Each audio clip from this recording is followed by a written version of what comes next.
तो कितनी अच्छी है माँ, ये कभी पूछा करो तूने भोजन किया माँ? तुझे भी तो तकलीफ होती होगी माँ, तू दिन भर काम करती है, थकती नहीं है क्या? तू दिन भर मेरे लिए सोचती है, कभी अपने लिए भी सोचती है क्या? तू दिन भर लाड़ लड़ाती है, अपने हाथ से निवाला देती है, पीछे पीछे दौड़ती है और हर समय प्रार्थना करती है मेरी संतान सुखी रहे। तो हमारा भी कुछ फर्ज बनता है, हमारा भी कुछ कर्तव्य बनता है, हमारे भी कुछ उत्तरदायित्व तो है कि नहीं है? जिन्होंने पैदा किया उनके प्रति कुछ कर्तव्य है कि नहीं है? तो उस कर्तव्य को कैसे निभा पा रहे हैं हम? क्या निभा रहे हैं? दिवाली के अवसर पर माँ आई हुई है घर में। माँ तो कहाँ दूर रहती है, गांव में रहती है। माँ आई हुई है। बेटा दिवाली की खरीदी करने जा रहा है, बहू भी जा रही है, अपने अपने लिए शॉपिंग करने जा रहे हैं, दिवाली पर खरीदारी करने जा रहे हैं। बेटे ने कहा अपनी पत्नी से, पूछा कि कुछ माँ से भी पूछ लें, कुछ चाहिए कि नहीं चाहिए? तुम्हें ज्यादा लाड़ आता है तो पूछ लो, और वैसे भी बुढ़ापे में उनको क्या चाहिए? अब इस उम्र में उनको क्या चाहिए? सब तो मिल रहा है। फिर भी जब जा रहे हैं तो पूछ तो लेना चाहिए। वैसे तो मैं जानता हूं उसको नहीं चाहिए कुछ, पर पूछना हमारा कर्तव्य है कि माँ तुझे कुछ चाहिए, और ये पूछा करो। रोज बाजार जाते हो, रोज घूमने जाते हो, रोज यहाँ वहां, हम अपने बच्चों को घुमाने ले जा रहे हैं, आज यहाँ आज वहां आज वहां, अच्छी बात है, पर आपके माता पिता को कौन ले जाएगा? ये भी कभी तुम्हें ऐसे ही घुमाने ले गए थे, पर तुम्हारा भी तो आज कर्तव्य बनता है। ये पूछा करो, आपको कुछ आवश्यकता है, कुछ जरूरी है, बताओ तो सही। माता पिता तो कहने में भी डरते हैं कि अब कहेंगे तो कहीं बच्चों पर बोझ न बन जाए।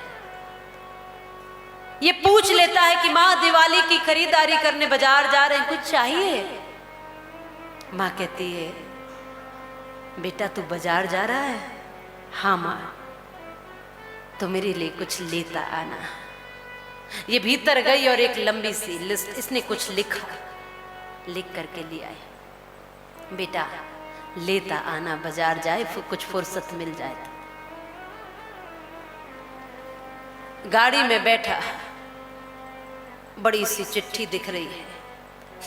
पत्नी ने कहा और चले जाओ माता जी के पास, इतनी लंबी लिस्ट बनाकर दे दी, मेरे पास उतना समय नहीं कि तुम्हारी माँ के लिए ही खरीदती रहूं पूरे दिन।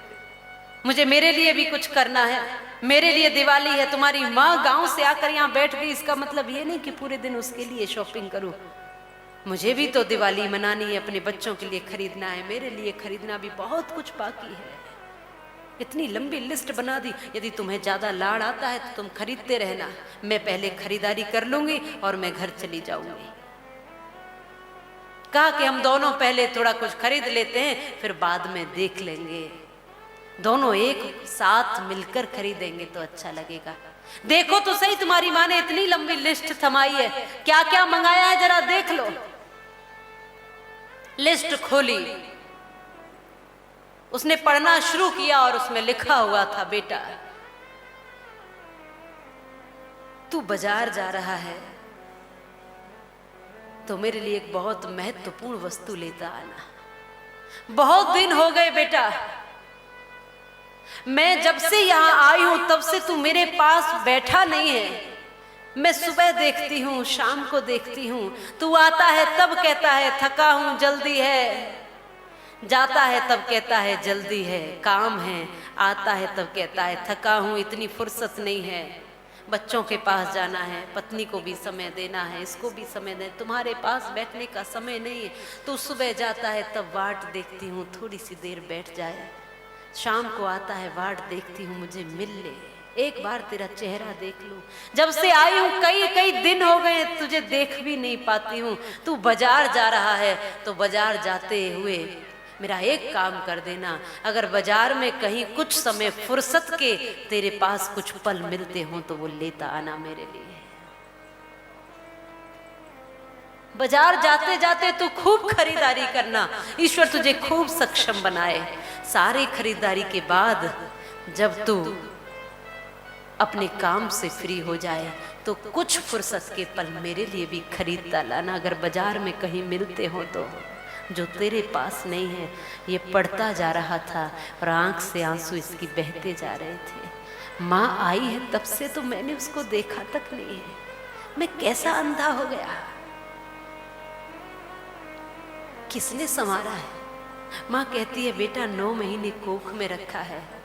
बेटा कहता है कोई एहसान थोड़ी किया माँ, किराया दे दूंगा 9 महीने का। किराया चुकाना चाहता है आज का बेटा। और मैं कई बार आज की संतानों से बार बार ये पूछती हूँ कि बताओ किराया देना चाहते हो तो दीजिए उस माँ की तमाम पीड़ा का किराया, चुकाइए किराया जो माँ ने तुम्हें पैदा करने में जो अथाह पीड़ाएं झेली, रात में जो पूरी पूरी रात जग करके तुम्हें सुलाया है, उन रातों का किराया दो उस दर्द और पीड़ा का किराया जो तुम्हें बड़ा करने में उसने झेली है, जो कष्ट उसने झेले हैं। खुद गीले में सोती रही, अभाव में रही, अभाव में जी, लेकिन तुम्हें सारी ऐश्वर्यता दी। क्या उस पल को लौटा सकते हो? उस समय का किराया दे सकते हो? एक एक बूंद इकट्ठा करके माँ ने संतानों का निर्माण किया, क्या उस खून का किराया चुका सकते हो? मैं कहती हूँ खून का छोड़ो, हम तो माँ के दूध का भी कर्ज नहीं चुका सकते। दूध का भी कर्ज हम नहीं चुका सकते। और विद्वान कहते हैं कि हम चुकाना चाहें कि मैं अब बड़ा हो गया हूं, बहुत सक्षम हो गया हूं, तो माँ के मेरे ऊपर एहसान है तो मैं चुका देता हूं, तो संत कहते हैं इस भूल में मत रहना कि तू कभी चुका सकता है। यदि अपने शरीर की खाल को उतार कर भी माँ के चरणों में जूतियां बनाकर पहनाएगा तो भी माँ के ऋण से ऋण नहीं हो सकता है। तू कागज के टुकड़ों से माँ का प्रेम चुकाने की बात करता है।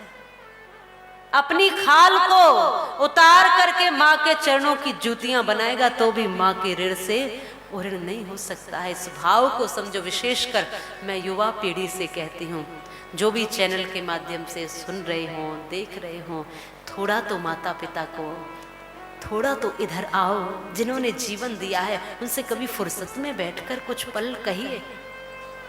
ये तो एक दौर चल गया है कि दुनिया में हम हैप्पी बर्थडे बोलते आएंगे, लेकिन माँ का जन्मदिन किसको याद है?